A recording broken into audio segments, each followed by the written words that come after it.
हिंदी साहित्य के काफ़ी चर्चित कवि, कथाकार, पत्रकार और फिल्मकार उदय प्रकाश जी की आत्मकथात्मक शैली में लिखी गई काफ़ी टचिंग स्टोरी है अपराध। दो भाइयों के आपसी संबंध की कथा। बड़े भाई का छोटे भाई के प्रति जो स्नेह और अपनापन है, उसे समझने में छोटा भाई असमर्थ रहा। वो एक अपराध कर बैठता है। उसकी उम्र काफ़ी छोटी थी, जिसमें वो गहन चिंतन मनन करने में समर्थ न था। वो अपराध कर बैठता है और वह अपराध बोध उसकी स्मृति पटल में इस तरह रच बस जाता है कि जिंदगी भर वह उससे मुक्त नहीं हो पाता। कहानी इसी मुद्दे पर बल देती है कि संबंधों की मुक्ति संभव नहीं है। अच्छा, हम सीधे कहानी की ओर जाते हैं। जिन श्रोतागणों के पास किताब हो, कृपया अपनी किताब पर ही ध्यान दें। जिनके पास किताब न हो, स्क्रीन पर देख सकते हैं। वैसे ज़्यादा देर स्क्रीन पर नज़र रखने से आंखें खराब हो सकती हैं, अतः मेरा पर्सनल रिक्वेस्ट है, आप अगर मात्र ऑडियो सुने तो भी काफ़ी है। जो श्रोतागण मात्र हिंदी जानते हों, कृपया क्षमा करें। हम हिंदी और मलयालम का इस्तेमाल करेंगे। वैसे इस वीडियो में हम केवल कहानी का आस्वादन करेंगे, जो हिंदी और मलयालम दोनों में होगा। बाद में लेखक के बारे में एवं अपराध कहानी का विश्लेषणात्मक अध्ययन एवं इस कहानी का एग्जामिनेशन पॉइंट ऑफ व्यू से जो भी चर्चाएं होने को है, question paper point of view से, वो हम अगले वीडियो में अपलोड करेंगे। तो चलते हैं सीधे कहानी की ओर। मेरे भाई मुझसे 6 साल बड़े थे।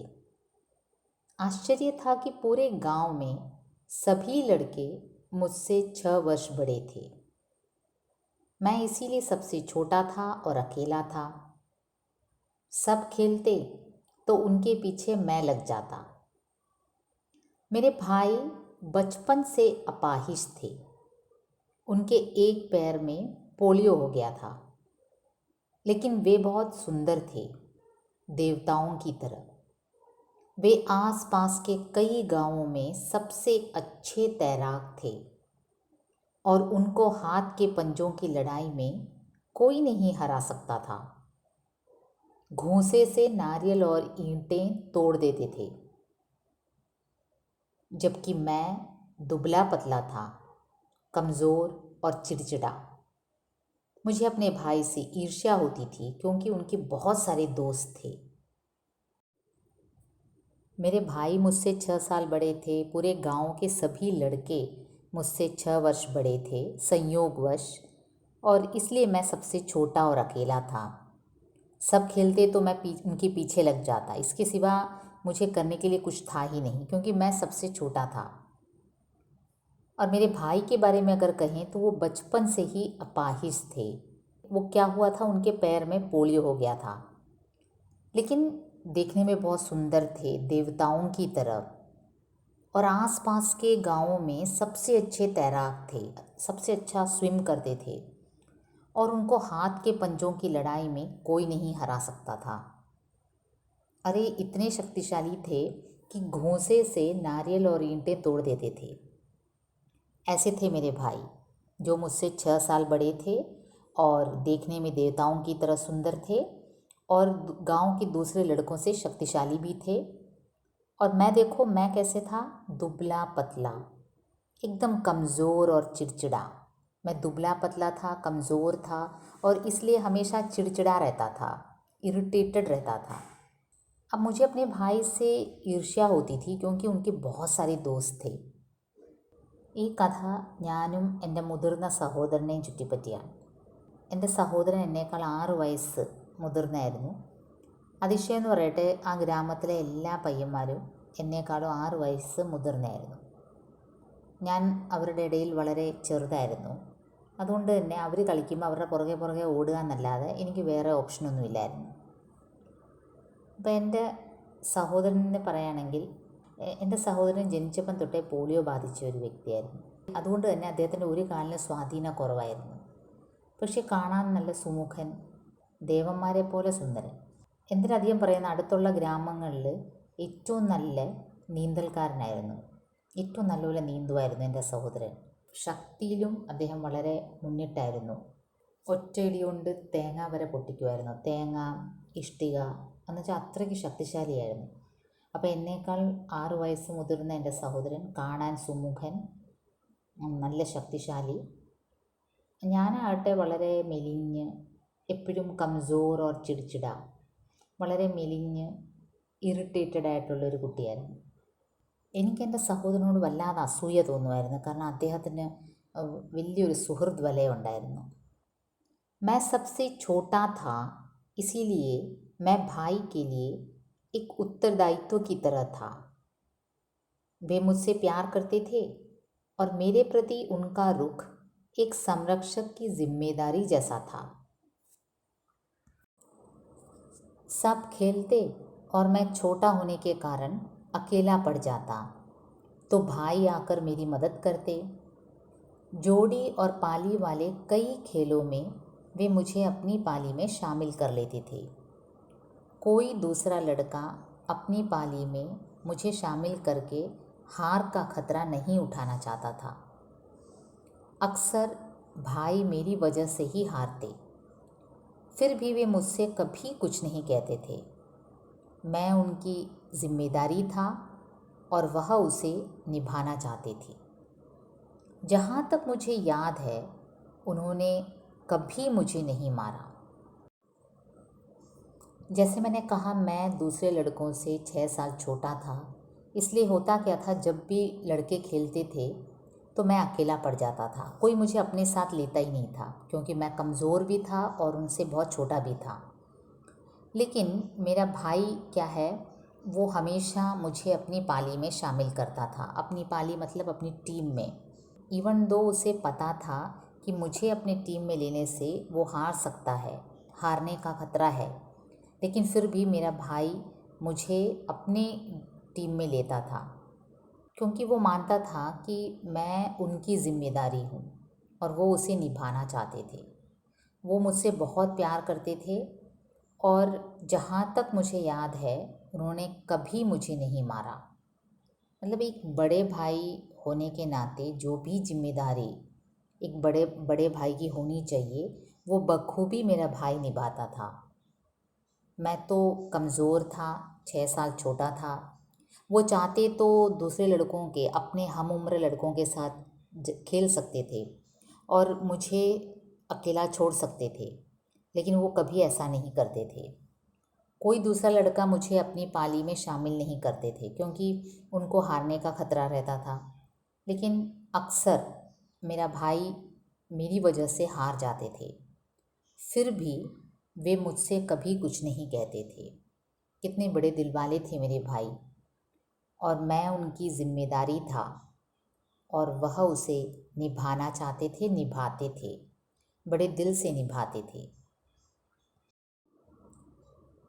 ഞാൻ ഗ്രാമത്തിലെ മറ്റ് കുട്ടികളെക്കാളും 6 വയസ്സ് ഇളയതായിരുന്നു. എനിക്ക് അത്ര ആരോഗ്യവുമില്ലായിരുന്നു. അതുകൊണ്ട് തന്നെ മറ്റ് ആൺകുട്ടികൾ കളിക്കുമ്പോൾ എന്നെ അവർ കൂട്ടത്തിലായിരുന്നു. അവരുടെ കൂടെ, അവരുടെ ടീമിൽ കൂട്ടിയാൽ എന്താണ്, ഞാനുള്ള ടീം തോക്കാൻ സാധ്യത കൂടുതലാണ്. പക്ഷേ എൻ്റെ മുതിർന്ന സഹോദരൻ എന്നെ എപ്പോഴും തൻ്റെ ടീമിൽ എന്നെ ഉൾപ്പെടുത്തുമായിരുന്നു. അങ്ങനെ ഉൾപ്പെടുത്തുന്നത് കാരണം അദ്ദേഹത്തിൻ്റെ ടീം തോക്കും എന്നുള്ള ധാരണ അദ്ദേഹത്തിനുണ്ടായിരുന്നു. എന്നിട്ട് കൂടി അദ്ദേഹം ഒരിക്കലും എന്നെ ഒന്നും പറയത്തില്ലായിരുന്നു. കാരണം അദ്ദേഹം ഒരു മുതിർന്ന സഹോദരൻ എന്ന നിലയ്ക്ക് തൻ്റെ കടമ, എന്നോടുള്ള തൻ്റെ കടമയും സ്നേഹവും എല്ലാം നല്ല പോലെ നിറവേറ്റുമായിരുന്നു. അതിന് അദ്ദേഹത്തിന് ഒരു മടിയുമില്ലായിരുന്നു. അപ്പം ഞാൻ ആരോഗ്യത്തിൽ വളരെ പിന്നിട്ട് നിൽക്കുന്ന ഞാൻ, പ്രായത്തിൽ പിന്നിട്ട് നിൽക്കുന്ന ഞാൻ, എന്നിരുന്നാലും എൻ്റെ സഹോദരൻ കളിക്കളത്തിൽ എന്നെ ഒരിക്കലും ഒറ്റപ്പെടുത്തത്തില്ലായിരുന്നു. എന്നെ എപ്പോഴും ഒപ്പം ചേർത്ത് നിർത്തുമായിരുന്നു. അദ്ദേഹത്തിന് അതിൽ നഷ്ടം ഉണ്ടാവുമായിരുന്നു, അദ്ദേഹത്തിൻ്റെ ടീം തോൽക്കുമായിരുന്നു. എന്നിരുന്നാലും അദ്ദേഹം ഒരിക്കലും എന്നെ മറ്റു കുട്ടികളുടെ ഇടയിൽ എന്നെ മാറ്റി നിർത്തത്തില്ലായിരുന്നു. जो कुछ मैं बताने जा रहा हूँ उसका संबंध भाई और मुझसे ही है. यह बहुत महत्वपूर्ण घटना है. ऐसी घटना जो जीवन भर आपका साथ नहीं छोड़ती और अक्सर स्मृति में बीच बीच में कहीं अचानक सुलगने लगती है, किसी अंगारे की तरह। अब देखो, अब मैं जो कहने जा रहा हूँ, जो कथा, जो घटना मेरे जीवन में घटी, जो मैं आपसे कहने जा रहा हूँ, उसका संबंध मेरे भाई से और मुझसे है। एक बहुत ही इम्पॉर्टेंट घटना है, ऐसी घटना जो जीवन भर आपका साथ नहीं छोड़ती और अक्सर स्मृति में ताज़ा हो जाती है, और ऐसे ताज़ा हो जाती है जैसे किसी अंगारे की तरह। मतलब ये घटना मेरे जीवन में इतनी अहमियत रखती है कि कई बार मेरी स्मृति में ये जाग जाती है, और ये घटना मेरे और मेरे भाई से संबंधित है। मैं उसी घटना के बारे में आप लोगों से कुछ कहना चाहूँगा। ഇനി എൻ്റെ ജീവിതത്തിലുണ്ടായ ഒരു വലിയ ഇൻസിഡൻ്റാണ് ഞാൻ നിങ്ങളോട് ഷെയർ ചെയ്യാൻ ഉദ്ദേശിക്കുന്നത്. ഞാനും എൻ്റെ സഹോദരനും ഇൻവോൾവ് ആയ ഒരു ഇൻസിഡൻ്റാണ്. അതെനിക്കൊരിക്കലും മറക്കാൻ പറ്റത്തില്ല. അത് മറക്കാൻ ഞാൻ ശ്രമിച്ചാൽ തന്നെയും എൻ്റെ ഓർമ്മയിൽ അതിങ്ങനെ തേട്ടി വരും. അതൊരു, ഇപ്പം നമ്മൾ തീക്കനലിൽ നിന്ന് പിന്നെ തീ ആളി കത്തുന്നത് പോലെ എൻ്റെ മനസ്സിൽ ആ ഒരു ഇൻസിഡൻറ്റ് ഇതുവരെ മാഞ്ഞിട്ടില്ല. ആ ഇൻസിഡൻറ്റ് ഞാനും എന്നേക്കാൾ 6 വയസ്സ് മൂപ്പുള്ള എൻ്റെ സഹോദരനും ഇൻവോൾവ് ആയിട്ടുള്ളൊരു ഇൻസിഡൻ്റാണ്. അതാണിപ്പം ഞാൻ നിങ്ങളോട് ഷെയർ ചെയ്യാൻ പോകുന്നത്. हुआ उस दिन यह कि मैं भाई के साथ खेलने गया. उस दिन बारिश हो चुकी थी और शाम की ऐसी धूप फैली हुई थी जो शरीर में उल्लास भरा करती है. ऐसे में कोई भी खेल बहुत तेज़, गतिमय और सम्मोहक हो जाता है. सभी लड़के खडब्बल खेल रहे थे. लकड़ी की छोटी छोटी डंडियाँ हर लड़के के पास थी. पूरी ताकत से खडब्बल को ज़मीन पर आगे की ओर गति देते हुए सीधे मारा जा रहा था. ताकत और संवेग से नम धरती पर गिरा हुआ खडबल गुलाटियाँ खाते हुए बहुत दूर तक जाता था. मुझ में न इतनी ताकत थी, न मैं इतना बड़ा था कि खडबल उतनी दूर तक पहुंचाता, जबकि वहाँ एक होड़, एक प्रतिद्वंदिता शुरू हो चुकी थी. कोई भी हारना नहीं चाहता था.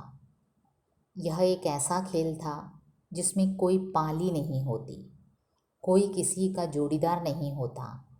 हर कोई अपनी अकेली क्षमता से लड़ता है. हुआ यूँ कि एक दिन बारिश हो चुकी थी और बारिश के बाद धूप फैली हुई थी, तो बच्चों के मन में, शरीर में उल्लास भरा हुआ था, क्योंकि बारिश के वक्त वो बाहर खेल नहीं पाते थे, और उसके बाद जो धूप आई तो सभी बड़े उल्लासपूर्वक खेलने के लिए निकले. और उस समय सिचुएशन ऐसा था कि कोई भी खेल तेज़ और गतिमय और सम्मोहक हो ही जाता है. सभी लड़के खडब्बल खेल रहे थे. लकड़ी की छोटी छोटी डंडियाँ हर लड़के के पास थी और पूरी ताकत से खडब्बल को ज़मीन पर आगे की ओर गति देते हुए सीधे मारा जा रहा था. इस खेल में क्या ताकत की भी ज़रूरत होती है, और मुझ में न इतनी ताकत थी, न मैं इतना बड़ा था कि खडब्बल उतनी दूर तक पहुंचाता. जबकि मैंने देखा कि उस खेल में उस समय एक प्रतिद्वंदिता शुरू हो गई थी. मतलब कि एक कॉम्पिटिटिव स्पिरिट शुरू हो गया था. कोई भी हारना नहीं चाहता था. और ये खडब्बल एक ऐसा खेल है जिसमें कोई टीम नहीं होती, कोई पाली नहीं होती, कोई किसी का जोड़ीदार या पार्टनर नहीं होता. हर कोई अपनी अकेली क्षमता से लड़ता है. ये गेम ही ऐसा है.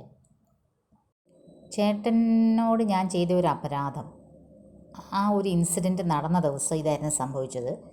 അന്ന് മഴ പെയ്ത് കഴിഞ്ഞു, വെയിൽ വന്നു. അപ്പോൾ ഞങ്ങൾ കുട്ടികളുടെ എല്ലാവരുടെയും മനസ്സിൽ കളിക്കാനുള്ളൊരു പ്രത്യേക ഉന്മേഷം ഉണ്ടായിരുന്നു, വെളിയിലിറങ്ങി കളിക്കാനുള്ള. കാരണം മഴ കാരണം കളിക്കാൻ പറ്റിയില്ല. മഴ കഴിഞ്ഞ് വന്ന വെയിൽ എല്ലാ കുട്ടികളുടെയും മനസ്സിൽ ഓടി വെളിയിലിറങ്ങി കളിക്കാനുള്ളൊരു ആവേശം അത് ഞങ്ങളുടെ ഉള്ളിലുണ്ടായിരുന്നു.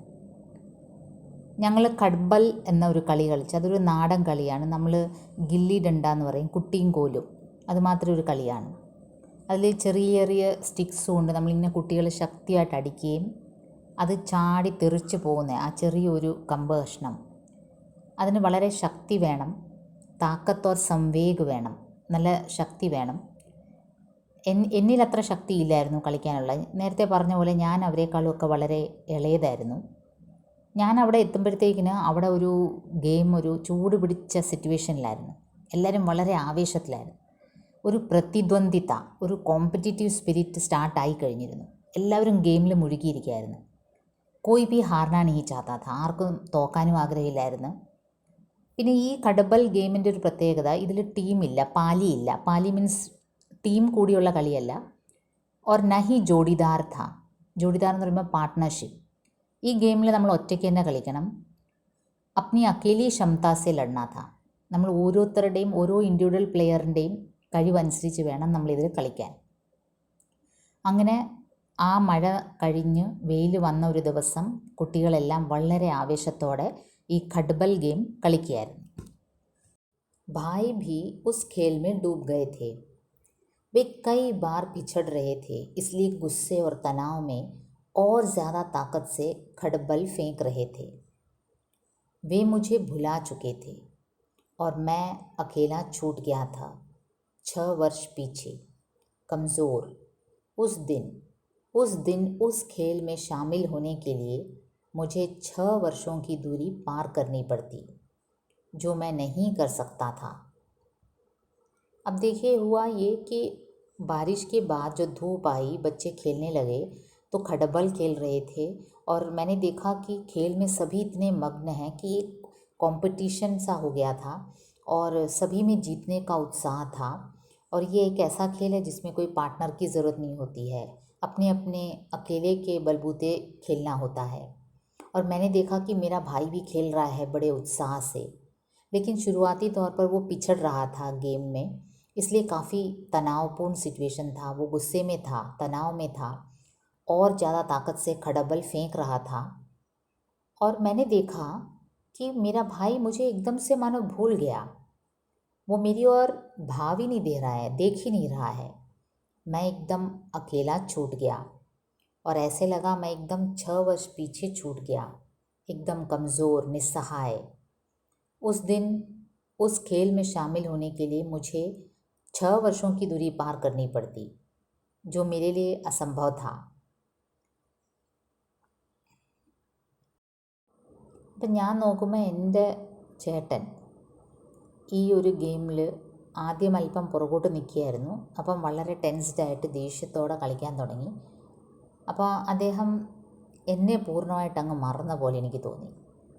അത് പതിവല്ല, അങ്ങനത്തെ ഒരു പതിവില്ല. സഹോദരൻ എപ്പോഴും എന്നെ ശ്രദ്ധിക്കുമായിരുന്നു. എന്നെ കളികളിൽ ഉൾപ്പെടുത്താൻ എപ്പോഴും അദ്ദേഹം പ്രത്യേകം ശ്രദ്ധിക്കുമായിരുന്നു.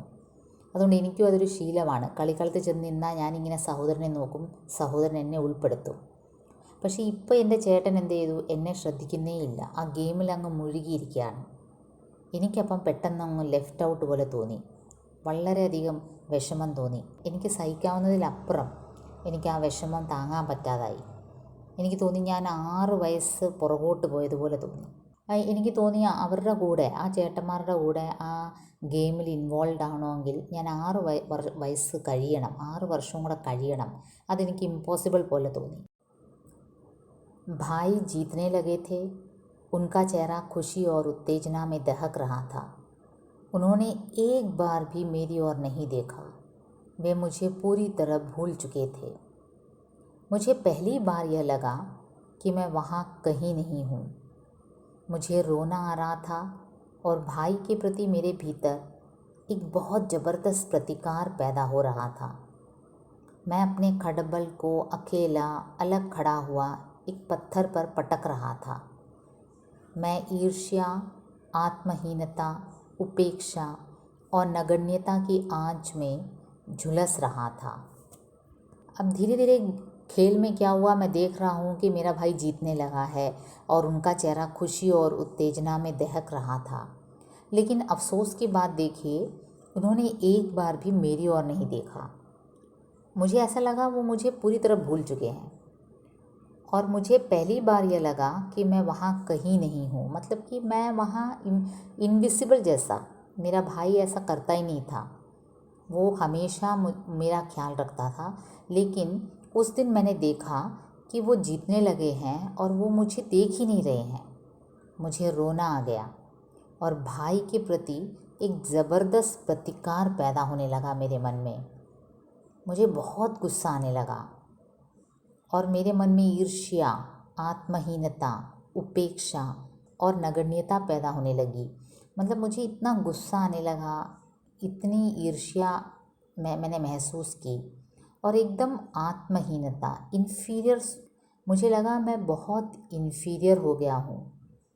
उपेक्षा, खास करके बाकी सब लड़के तो मुझे उपेक्षा की नज़र से ही देखते थे, लेकिन मेरा भाई वो कभी ऐसा नहीं करता था। और पहली बार मुझे लगा मैं वहाँ कहीं नहीं हूँ, मैं एकदम इनविजिबल हो गया हूँ।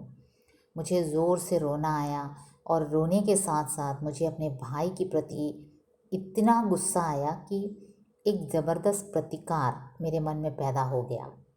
എൻ്റെ സഹോദരൻ ആ ഗെയിമിൽ ജയിക്കാൻ തുടങ്ങി. പക്ഷേ അത്ഭുതം എന്ന് പറയട്ടെ, എന്നെ അദ്ദേഹം ശ്രദ്ധിക്കുന്നേയില്ലായിരുന്നു. അദ്ദേഹം വേറൊരു ലോകത്തായിരുന്നു. എനിക്കത് താങ്ങാവുന്നതിലും അപ്പുറമായിരുന്നു. കാരണം എൻ്റെ ചേട്ടൻ ഒരിക്കലും അങ്ങനെ ചെയ്യാറില്ലായിരുന്നു. കളികളിൽ എപ്പോഴും എന്നെ കൂട്ടുമായിരുന്നു, ഒപ്പം കൂട്ടുമായിരുന്നു. അപ്പോൾ ഇത് നേരത്തെ പറയുന്നു, ഇത് ടീമുള്ള കളിയല്ല, പാർട്ട്ണർഷിപ്പുള്ള കളിയല്ല. എന്നിരുന്നാലും എൻ്റെ സഹോദരൻ എന്നെ ഒന്നും മൈൻഡ് ചെയ്തില്ല. അതെനിക്ക് വല്ലാതെ അങ്ങ് ഫീൽ ചെയ്തു. എന്ന് മാത്രമല്ല, എൻ്റെ മനസ്സിൽ വളരെയധികം ദേഷ്യവും വൈരാഗ്യവും എൻ്റെ ചേട്ടനോട്, വല്ലാത്തൊരു വൈരാഗ്യം. കാരണം ആ സമയത്ത് എനിക്ക് തോന്നി ഞാൻ ആരുമല്ല, എന്നെ ആരും മൈൻഡ് ചെയ്യുന്നില്ല, എന്നെ ആരും കളിക്ക് കൂട്ടുന്നില്ല, എൻ്റെ ചേട്ടൻ പോലും എന്നെ കൂട്ടുന്നില്ല. അപ്പോൾ എൻ്റെ മനസ്സിൽ ഒരു വല്ലാത്തൊരു ഇൻഫീരിയർ കോംപ്ലക്സും ഒരു ദേഷ്യവും വെറുപ്പും, ചേട്ടനോട് എങ്ങനെയെങ്കിലും ഒരു പ്രതികാരം എടുക്കണമെന്നുള്ളൊരു ഫീലിംഗ് എൻ്റെ മനസ്സിൽ ഉളവാവാൻ തുടങ്ങി. तभी अचानक मेरा खडक चट्टान से टकराकर उछला और सीधे मेरे माथे पर आकर लगा. माथा फूट गया और खून बहने लगा. मैं चीखा तो भाई मेरी ओर दौड़े. खेल बीच में ही रुक गया था. क्या हुआ, क्या हुआ? भाई घबरा गए थे और मेरे माथे को अपनी हथेली से दबा रहे थे. मेरा गुस्सा मिटा नहीं था. मैं भाई को अपनी उपेक्षा का दंड देना चाहता था. अब देखिए मैं क्या करने लगा था. मैं अपने खडक को वहीं पटक रहा था कि तभी खडक चट्टान से टकराकर उछलता हुआ सीधे मेरे माथे पर आकर लगा. माथा फूट गया और खून बहने लगा. मैं चीखने लगा और भाई मेरी ओर दौड़ गए. उनका खेल बीच में ही रुक गया और वे एकदम घबरा कर क्या हुआ पूछते हुए मेरे पास आए और मेरे माथे को अपनी हथेली से भी दबाने लगे. लेकिन मेरा गुस्सा मिटा नहीं था. मैं भाई को अपनी उपेक्षा का दंड देना चाहता था. देखो मेरे मन में कितना प्रतिकार मेरे भाई के प्रति पैदा हुआ कि मैं उनको दंड देने की सोचने लगा, क्योंकि उन्होंने मेरी उपेक्षा की, उन्होंने मुझे माइंड नहीं किया. इसलिए मैंने मन में ठान ली कि इसका दंड मैं उन्हें दिलाऊंगा. അങ്ങനെ ഞാൻ വളരെ ദേഷ്യവും വൈരാഗ്യവും ഒരു ഇൻഫീരിയോറിറ്റി കോംപ്ലക്സോടുകൂടി ഞാൻ മാറി നിന്ന് എൻ്റെ കടുബൽ കൊണ്ട് ഞാൻ ഒറ്റയ്ക്ക്, എനിക്ക് അവരുടെ കൂട്ടത്തിൽ കളിക്കാൻ ഒക്കുന്നില്ല, എനിക്കത്ര ശക്തിയില്ല, അവരെന്നെ കൂട്ടത്തുമില്ല. അപ്പോൾ ഞാൻ ഒറ്റയ്ക്ക് ഈ കടുബൽ കൊണ്ട് ഇങ്ങനെ കല്ലിൽ എറിഞ്ഞെറിഞ്ഞ് കളിക്കുമ്പോൾ പെട്ടെന്ന് ആ കടുബൽ ഒരു പാറപ്പുറത്ത് തട്ടുകയും അത് ചാടി എൻ്റെ നെറ്റിയിലേക്ക് തന്നെ വന്ന് തിരിച്ചടിക്കുകയും ചെയ്തു. നെറ്റി പൊട്ടി രക്തം ഒഴുകാൻ തുടങ്ങി. ഓർ മേ ചീഖ, ഞാൻ നിലവിളിച്ചുകൊണ്ട് ഓടാൻ തുടങ്ങി. ഈ നിലവിളി കേട്ട് ആ കളിച്ചുകൊണ്ടിരുന്ന എൻ്റെ ചേട്ടൻ്റെയും കൂട്ടുകാരുടെയും കളിയെല്ലാം നിന്നു. ചേട്ടൻ ഓടി വന്നു. എന്ത് പറ്റി എന്നും പറഞ്ഞ് വളരെ വിഷമിച്ച് ചേട്ടൻ ഓടി വന്നു. ഭായി ഘബറാ ഗയേ ഥേ. ചേട്ടൻ എന്നോട് വളരെയധികം സ്നേഹമുള്ളൊരു വ്യക്തിയായിരുന്നു. ചേട്ടൻ പെട്ടെന്ന് പേടിച്ചു പോയി. എന്നിട്ട് ഓടി വന്ന് എൻ്റെ നെറ്റി, എൻ്റെ മാഥ കോ അപ്നെ ഹത്തേലി സെ ദബാ രഹേ ഥേ. തൻ്റെ കൈ കൊണ്ട് എൻ്റെ നെറ്റി ഇങ്ങനെ, ആ രക്തം ഒഴുകുന്നത് ഇങ്ങനെ പിടിക്കുകയായിരുന്നു ചേട്ടൻ. പക്ഷേ എനിക്ക് ആ ദേഷ്യം മാറിയില്ല. മേ ഭായ് കോ അപ്നി ഉപേക്ഷ ക ദണ്ഡ് ദേനാ ചാഹതാ ഥാ. എൻ്റെ മനസ്സിൽ നോക്കി, എൻ്റെ ആ കുഞ്ഞു മനസ്സിൽ, എൻ്റെ ഇളം മനസ്സിൽ ചേട്ടന് എന്നോടുള്ള കരുതലും സ്നേഹവും ഒന്നും ഞാൻ ഓർത്തില്ല. ആ സമയത്ത് എന്നെ ഉപേക്ഷ, എന്നെ അവോയ്ഡ് ചെയ്ത ആ ഒരു കാരണത്താൽ ചേട്ടന് ഒരു പണിഷ്മെൻറ്റ് കൊടുക്കണം എന്ന് ഞാൻ മനസ്സിൽ കുറിച്ചിരുന്നു. मैंने भाई को झटक दिया और खुद को छुड़ाकर घर की ओर भागा. भाई डर गए थे और दौड़कर मुझे मनाना चाहते थे, लेकिन उनका दायां पैर पोलियो का शिकार था, इसलिए वे मेरे साथ दौड़ नहीं सकते थे. उन्होंने लंगड़ा कर दौड़ने की कोशिश भी की, लेकिन वे गिर गए. मेरी कमीज़ खून से भीग गई थी, सिर के बाल खून से लिथड़ गए थे. माँ मुझे देखकर डर गई और रोने लगी. पिताजी घबराए हुए घाव पर पाउडर डालने लगे. अब देखिए, मेरे माथे से खून बह रहा था और मेरा भाई अपनी हथेली से उसे दबा रहे थे, लेकिन मैंने क्या किया, अपने भाई को झटक दिया और ख़ुद को छुड़ाकर घर की ओर भागा. अब भाई बेचारे डर गए और मुझे मनाने के लिए पीछे पीछे भागे. अब देखिए, उनका दायां पैर पोलियो से ग्रस्त था, इसलिए वो मेरे साथ दौड़ नहीं सकते थे. वो लंगड़ा कर चलते थे और लंगड़ा कर दौड़ने की कोशिश की तो वो गिर गए और मेरा कमीज़ खून से भीग गया था, सिर के बाल खून से लथपथ हो गए थे और माँ अचानक मुझे इस हालत में देखकर रोने लगी. पिताजी भी एकदम घबरा गए और उन्होंने घाव पर मरहम लगाना शुरू किया. ആ പൊട്ടിയ നെറ്റിയായിട്ട്, ചോര ഒലിക്കുന്ന ആ നെറ്റിയായിട്ട് ഞാൻ ഓടി, വീട്ടിലേക്ക് ഓടി. എൻ്റെ മുടി മുഴുവനും രക്തം കൊണ്ടിങ്ങനെ ഒട്ടിപ്പിടിക്കുന്നുണ്ടായിരുന്നു. അമ്മ പെട്ടെന്ന് എന്നെ കണ്ട് പേടിച്ചു പോയി, കരയാൻ തുടങ്ങി. അച്ഛൻ വെപ്രാളപ്പെട്ട് മരുന്നിട്ട് തരാൻ തുടങ്ങി. ഞാൻ കരഞ്ഞുകൊണ്ട് തന്നെ വളരെ ബുദ്ധിപൂർവ്വം എൻ്റെ മനസ്സിൽ ചേട്ടനോട് ഒരു വൈരാഗ്യം ഫോം ചെയ്തിരുന്നു. ഞാൻ ചേട്ടന് എന്നോടുള്ള സ്നേഹം എല്ലാം മറന്നിട്ട് ഞാൻ ചേട്ടനെ പ്രതിക്കൂട്ടിലാക്കാൻ വേണ്ടി, കാരണം എന്നെ അവോയ്ഡ് ചെയ്തതിന്, കളിയിൽ എന്നെ അവോയ്ഡ് ചെയ്തതിന് ഞാൻ അമ്മയോട് കരഞ്ഞുകൊണ്ട് തന്നെ പറഞ്ഞു, ചേട്ടനാണ് എന്നെ കടബലുകൊണ്ട് അടിച്ചതെന്ന്. ഈ മുറിവ് ചേട്ടൻ കാരണമാണ് ഉണ്ടായത്. അപ്പം നോക്കുമ്പോൾ എന്താണ്, ചേട്ടൻ വയ്യാത്ത കാലുകൊണ്ട് ഞൊണ്ടി ഞൊണ്ടി ഓടി ഓടി വരികയാണ്, ഒറ്റയ്ക്ക് അക്കേലേ. അദ്ദേഹം പേടിച്ചു പോയി. കാരണം യൂഷ്വലി നടക്കുന്നൊരു സംഭവമാണ്, കൊച്ചുകുട്ടികൾ കളിയിൽ എന്തെങ്കിലും പറ്റിയാൽ ചേട്ടന്മാർക്കാണ് അല്ലെങ്കിൽ ചേച്ചിമാർക്കാണ് അതിനുള്ള അടി കിട്ടുന്നത്. അങ്ങനെ ആ ഒരു നാച്ചുറൽ സംഭവം ഉള്ളത് കാരണം ചേട്ടൻ വളരെ ടെൻഷനായിട്ട് ഞൊണ്ടി ഞൊണ്ടി ഓടി വരുന്നതാണ് കാണുന്നത്. मैंने रोते हुए माँ को बताया कि मुझे भाई ने खडबल से मारा है. तभी मैंने देखा कि भाई लंगड़ाते हुए चले आ रहे थे अकेले. उनको आशंका हो गई होगी, वे डरे हुए रहे होंगे. भाई बार बार कहते रहे कि मैंने इसे नहीं मारा, लेकिन पिताजी उन्हें पीटे जा रहे थे. भाई रो रहे थे, वे सच बोल रहे थे, लेकिन उन्हें सज़ा मिल रही थी. अब देखिए, खून बहता देखकर माँ रोने लगी, पिताजी घबरा गए और मैंने ऐन वक्त पर झूठ बोल दिया. मैंने कहा कि भाई ने मुझे खडबल से मारा है.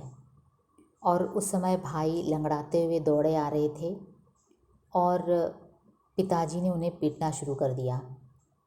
पिताजी पीटते जा रहे थे और भाई बार बार कह रहे थे कि मैंने इसे नहीं मारा, लेकिन भाई रो रहे थे, सच बोल रहे थे, लेकिन उन्हें सज़ा मिल रही थी.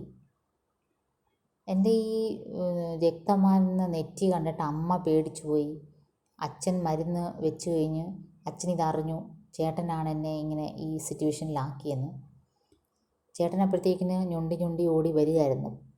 ആ ചേട്ടനെ പിടിച്ചിട്ട് അച്ഛൻ അടിക്കാൻ തുടങ്ങി. കരഞ്ഞുകൊണ്ട് തന്നെ ചേട്ടൻ പറയുന്നുണ്ട്, ഞാനല്ല ഇത് ചെയ്തത്, പക്ഷേ അടി അടി കിട്ടി. വേ സച്ച് ബോൾ രഹേ थे, അദ്ദേഹം സത്യം പറയായിരുന്നു, പക്ഷേ എന്നാലും അദ്ദേഹത്തിന് പണിഷ്മെൻറ്റ് കിട്ടി. मैंने भाई का चेहरा देखा, वे मेरी ओर देख रहे थे.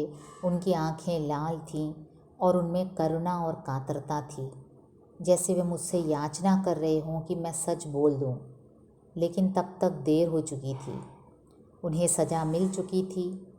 फिर इतनी जल्द बात को बिल्कुल बदलना मुझे संभव भी नहीं लग रहा था. क्या पता पिताजी फिर मुझे ही मारने लगते. मैं डर गया था.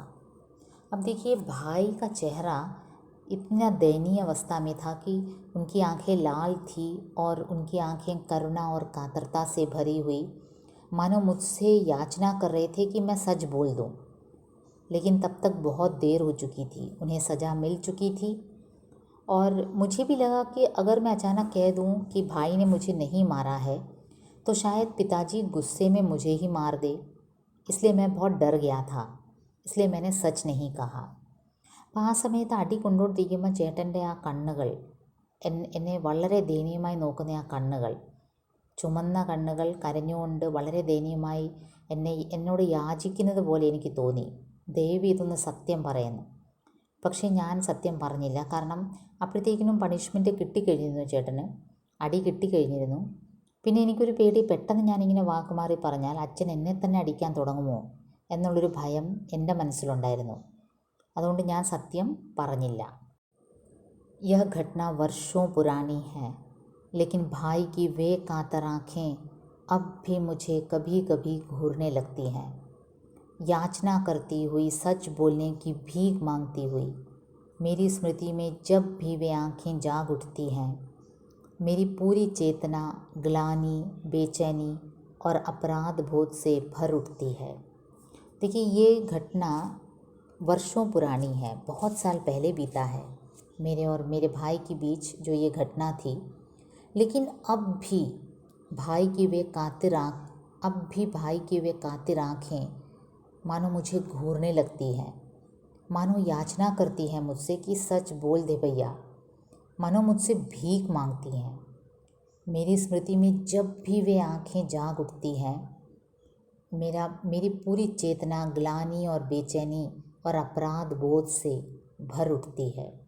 इतने साल हो गए, लेकिन अब भी मेरे मन में वो अपराध बोध बना हुआ है कि मैंने बिन बात में अपने भाई को सज़ा दिलाई. अब भी मुझे लगता है उनकी कातर आँखें मुझे घूर रही हैं. अब भी मुझे लगता है कि उनकी कातर आँखें मुझसे याचना कर रही हैं कि भैया तू सच कह दे. ഈ സംഭവം നടന്ന് ഒരുപാട് വർഷമായി. പക്ഷേ എന്നിരുന്നാലും എനിക്ക് ഇന്നും എൻ്റെ ചേട്ടൻ്റെ ആ കണ്ണുകൾ എന്നോടിങ്ങനെ യാചിക്കുന്ന പോലെ തോന്നും. നീ ദയവ് ഇത് സത്യം ഒന്ന് പറഞ്ഞേരെ. എനിക്കിപ്പോഴും ആ കണ്ണുകൾ ഓർമ്മ വരും. എനിക്ക് മറക്കാൻ പറ്റത്തില്ല. ഇത്രയും വർഷം കഴിഞ്ഞിട്ടും ആ കണ്ണുകൾ എനിക്ക് ഓർമ്മ വരുമ്പം എനിക്ക് വല്ലാത്തൊരു അപരാധബോധം തോന്നും, വല്ലാത്തൊരു വിഷമം. എനിക്കത് ആ ഒരു ബേച്ചൈനി, ആ ഒരു ബുദ്ധിമുട്ട് എനിക്ക് പറഞ്ഞറിയിക്കാൻ പറ്റാത്ത ഒരു കുറ്റബോധമാണ്. ആ കണ്ണുകൾ എനിക്കിപ്പോഴും ഓർമ്മ വരും. അന്ന് ചേട്ടൻ എന്നെ നോക്കിയ ആ കാഴ്ച, ആ കണ്ണുകൾ എൻ്റെ സ്മൃതി പടലത്തിൽ ഇതുവരെ മാഞ്ഞിട്ടില്ല. मैं अपने इस अपराध के लिए क्षमा मांगना चाहता हूँ, इस अपराध की सज़ा पाना चाहता हूँ. लेकिन अब तो माँ और पिताजी भी नहीं हैं जिनसे मैं यह बताऊँ कि उस दिन ठीक ठीक क्या हुआ था. भाई मुझे क्षमा कर सकते हैं जिन्हें मेरे झूठ का दंड भोगना पड़ा. उनसे मैंने इस घटना का जिक्र भी करना चाहा, लेकिन उन्हें वह घटना याद ही नहीं. वे उसे बिल्कुल पूरी तरह भूल चुके हैं. अब देखिए, इतने साल हो गए, मैं बड़ा हो गया, लेकिन मेरे मन में वो अपराध बोध इतनी अधिक मात्रा में उभरने लगी कि मुझे लगा कि मुझे क्षमा मांगना चाहिए. और मैं अपने इस अपराध के लिए सज़ा भुगतने के लिए भी तैयार था. लेकिन तब तक बहुत देर हो चुकी थी. माँ और पिताजी चल बसे थे.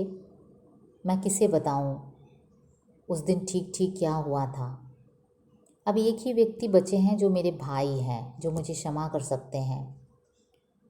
लेकिन अफसोस की बात देखिए, मैंने जब इस घटना का जिक्र किया तो भाई को वो घटना याद ही नहीं है.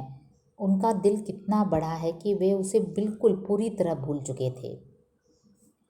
ഈ ഒരു സംഭവം, ഇൻസിഡൻറ്റ്, ഞാനും എൻ്റെ ചേട്ടനും തമ്മിലുള്ള ഈ ഇൻസിഡൻറ്റ് നടന്നിട്ട് ഇപ്പോൾ കുറേ വർഷങ്ങളായി.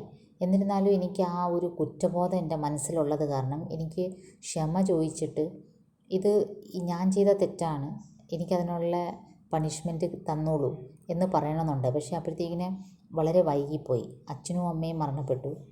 പിന്നീടുള്ള ഈ ഇൻസിഡൻറ്റ് അറിയാവുന്ന ഒരു വ്യക്തി ചേട്ടനാണ്. പക്ഷേ ചേട്ടനോട് ഇത് മെൻഷൻ ചെയ്തപ്പം ചേട്ടൻ ആ സിറ്റുവേഷനെ മറന്നു. ചേട്ടൻ അങ്ങനത്തെ ഒരു സംഭവമേ ഓർമ്മയില്ല.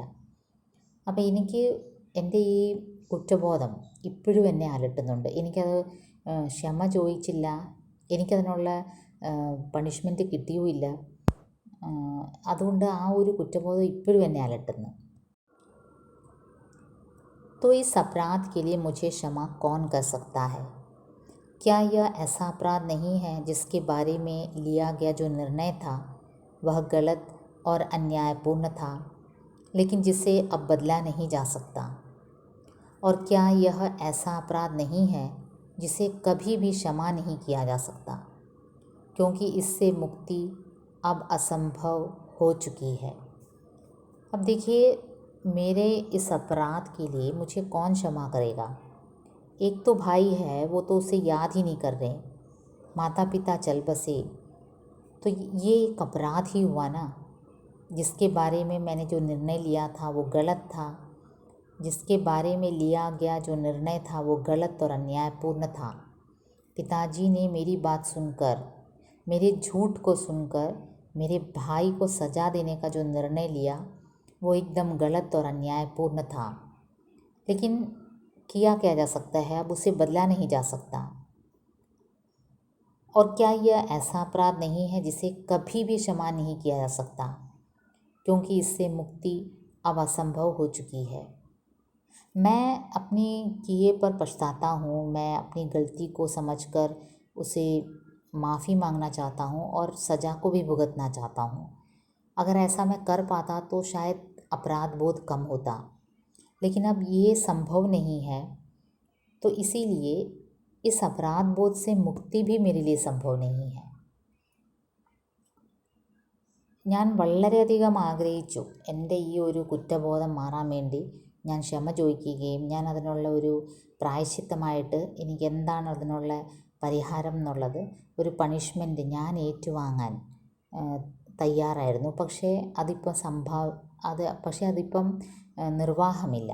അച്ഛനും അമ്മയും മരണപ്പെട്ടു, ചേട്ടനാണെങ്കിൽ അത് ഓർക്കുന്ന പോലുമില്ല. ഇപ്പോൾ ചുരുക്കം പറഞ്ഞാൽ ഈ ഒരു കുറ്റബോധം എൻ്റെ കൂടെ തന്നെ ഉണ്ടാകും. ഇതിൽ നിന്ന് എനിക്ക് മുക്തിയില്ല. കാരണം എന്നെ ആരെങ്കിലും ക്ഷമിച്ചു എന്ന് പറഞ്ഞിരുന്നെങ്കിൽ ഒരുപക്ഷെ എനിക്കൊരാശ്വാസം കിട്ടിയേനെ. പക്ഷേ ഇന്നും ചേട്ടൻ്റെ ആ ദയനീയ കാഴ്ച, ആ കണ്ണുകളുടെ ആ നോട്ടം എന്നെ അലട്ടുന്നുണ്ട്. ആ ഒരു കുറ്റബോധത്തിൽ നിന്ന് എനിക്കിനി മുക്തിയില്ല. അപ്പോൾ ബന്ധങ്ങളുടെ ഒരു ഊഷ്മളതയും ബന്ധങ്ങളുടെ ഒരു ബന്ധനവും ആണ് ലേഖകൻ ഉദയപ്രകാശ് ഇതിൽ കാണിക്കുന്നത്. ഇത് നമുക്ക് നമ്മുടെ സഹോദരങ്ങൾ, പ്രത്യേകിച്ച് ഗ്യാപ്പ് ഒരുപാടുള്ള സഹോദരങ്ങളെ പെട്ടെന്ന് റിലേറ്റ് ചെയ്യാൻ പറ്റും. എനിക്ക് ഓർമ്മയുണ്ട്, എനിക്ക് പരിചയമുള്ളൊരു ടീച്ചർ എപ്പോഴും പറയുമായിരുന്നു, ടീച്ചറിൻ്റെ അനിയന് 9 വയസ്സ് ഇളയതായിരുന്നു ടീച്ചറിനേക്കാളും. അപ്പോൾ ടീച്ചറിന് ഒരിക്കലും സമാധാനത്തിൽ സമപ്രായക്കാരുടെ കൂടെ കളിക്കാനൊക്കത്തില്ലായിരുന്നു. കളിക്കാൻ ഇറങ്ങുമ്പോൾ ഉടനെ അമ്മ പറയുന്നത് ഇവനെയും കൂടെ കൊണ്ടുവന്നു. അപ്പോൾ ഒരു ഗെയിമിലും ഒരു കളിയും ആ ടീച്ചറിന് ചെറുപ്രായത്തിൽ ആസ്വദിക്കാനൊക്കത്തില്ലായിരുന്നു. കാരണം ഈ ഒരു അനിയനെ നോക്കാനുള്ളൊരു ബാധ്യത ടീച്ചറിൻ്റെ മുകളിലായിരുന്നു. ഇവിടെ അതേപോലെ ഒരു ചേട്ടനെയാണ് കാണിക്കുന്നത്. വളരെ അത് ബാധ്യതയായിട്ടല്ല, അതൊരു ഉത്തരവാദിത്തത്തോടെ വളരെ സ്നേഹത്തോടെ കരുതലോടെ കരുതിയിരുന്ന ഒരു ചേട്ടൻ.